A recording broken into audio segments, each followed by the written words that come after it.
Објектите послани на Струшкото крајбрежје работат нелегално, бидејќи договорите за концесионерите им се со години истечени.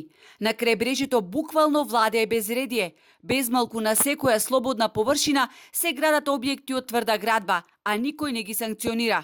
Согласно Законот за градежно земјиште и другите законски прописи, плажите се во надлежност на локалната самоуправа, која наместо да спроведе соодветна постапка за нивно користење, дозволува истите да бидат узурпирани од страна на локални мокиници.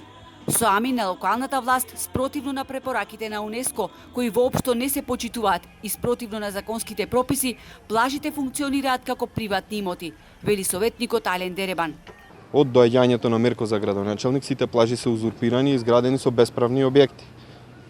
Меѓутоа, за жал, државното правобранителство не презело ништо за да ги заштити државниот имот во општ интерес на сите граѓани, иако тоа е исклучива негова законска надлежност. Класична узурпација, класично кривично дело, бесправно градење. И класично кривично дело злоупотреба на службената положба и овластување од страна на надлежните органи. Иако работат на диво, со истечени договори, објектите на плажите се препродаваат од едни на други, а дел од плажите ги претвораат и во паркинзи. Веќе имаме, вели Деребан, и оградени плажи каде што целосно им е спречен пристап на жителите и туристите.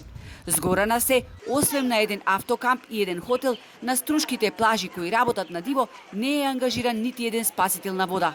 Во Струга ситуацијата е навистина загрижувачка, затоа што не се покриени плажите, не се безбедни плажите за капење, спорт и рекреација.